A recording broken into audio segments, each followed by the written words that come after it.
All right, you got me. Yeah, I've been living a fake ID. I'm ready to come clean. Where do I look? Just here? I can just go? All right. Hey, I'm Adam, and I guess it all started the first day of school, my 8th grade year. I was in a new school, and I don't know, I was really nervous about it, and I really wanted to make a good impression. So I guess I just hoped that people would see me as confident, and that I'd fit in with everybody. Well, anyway, so I went shopping for back to school, and I put together what I thought was like just the right look, right? Like the new shirt, shorts, shoes, especially shoes, because that's the deal. But I felt pretty good, I was a new kid, but I felt really confident in this new surrounding, and I figured people would think I was all right. So as I was walking down the hall, I was feeling pretty good, but then I came up on this one group of guys that were sitting over to my left, and they were kind of laughing, and I didn't know what, but then one of them kind of motioned toward me, and I just heard them yell out like, "USA, baby!" And then they all started laughing, and I never really put it together, I guess, but my white shirt and blue shorts and white shoes with little red accents on them, I guess, to them, made me look like my mom had gotten me dressed for the 4th of July. And, yeah. I don't know, I guess that was the day that I sort of realized that I was living a fake identity.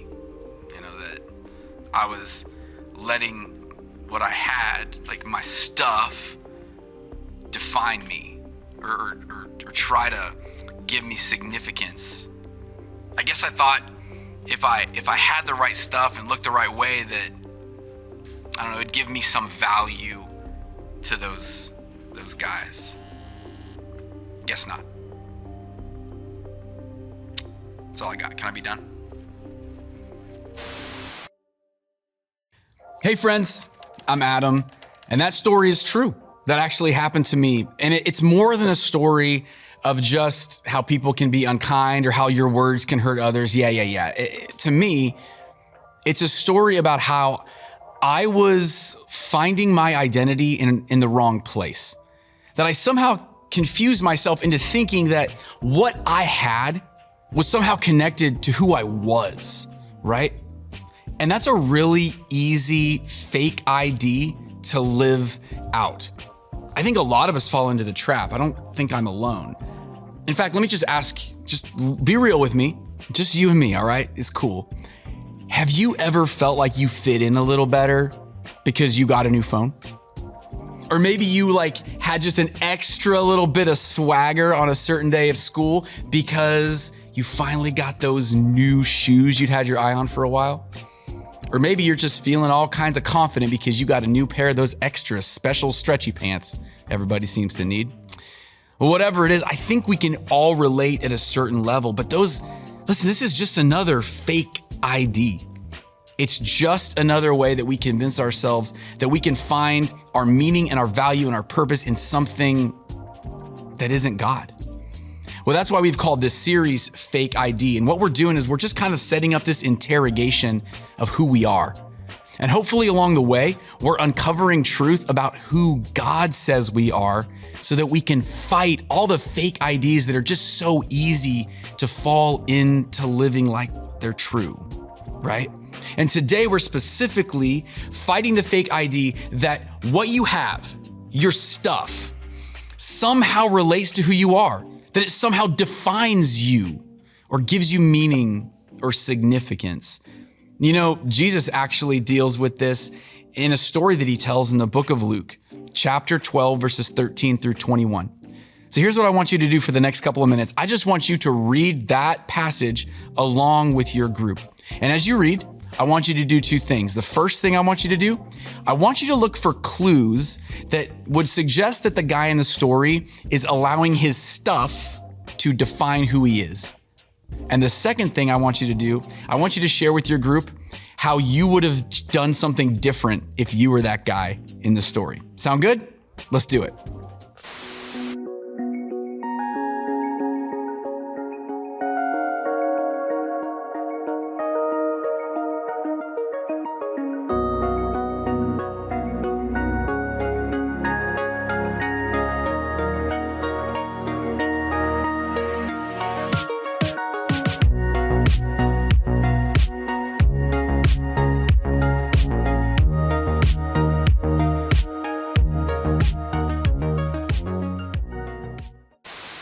Hey guys, come on back if you would.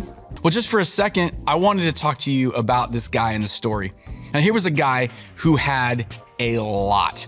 And you could tell by reading this story, it was starting to affect him, wasn't it? Like he was starting to believe stuff about himself and about what he needed to do because he had all this stuff. In verse 19, you even hear him say, hey, I'm just gonna eat and drink and be happy because of all this stuff that I have. You know, another thing about this story that's really interesting that I want you to see is that Jesus actually sets this story up like a sandwich. The story that he tells is kind of like the hamburger meat right in the middle, but what comes before it and what comes after it are meant to fill us up. Jesus actually says right before the story in verse 15, he said, life is not measured by what you own. Think about that. Life is not measured by what you own. Then he tells the story of a guy who owned a lot.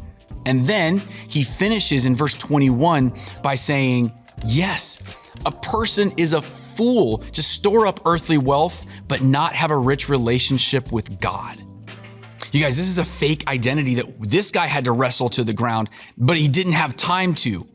And I think that's true for all of us as well. We have to get our minds around that our stuff has nothing to do with who we are. Jesus is being clear, like crystal clear.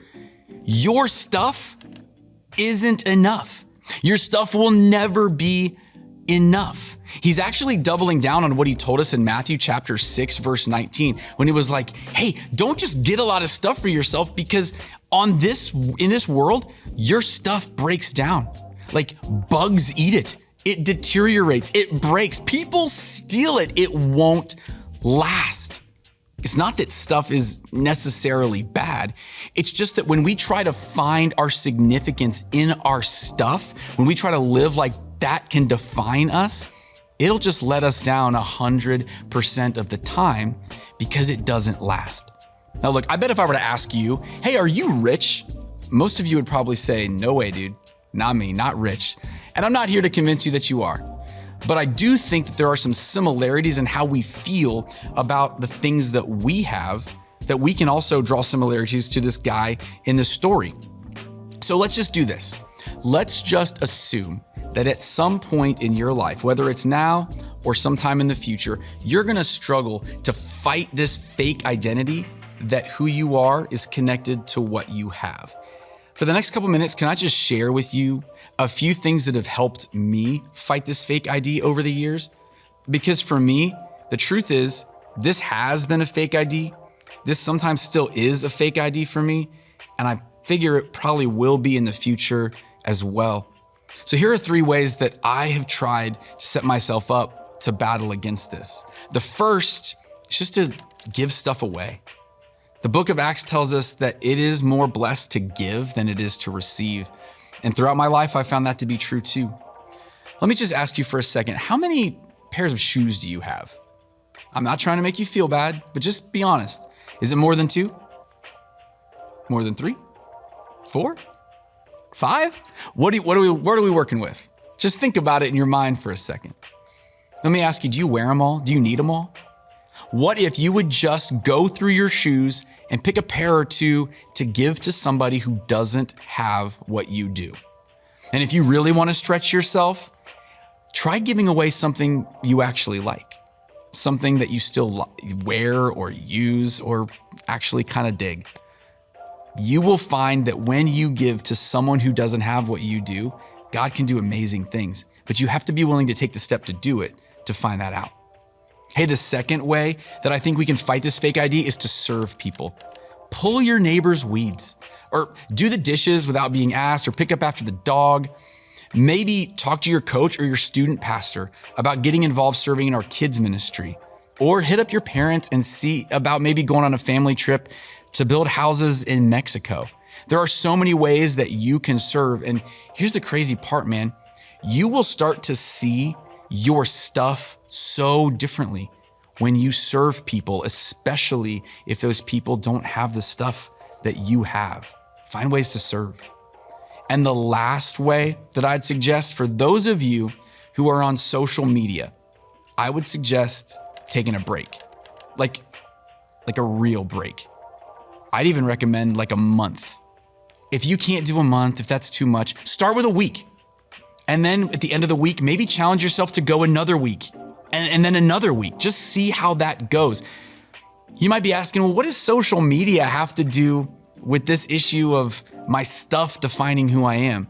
Well, I think it's really easy to go on social media and to see a picture of someone else's life and all that they have and start to compare what you have to what they have and start to think, man, I need that to have the kind of life they have.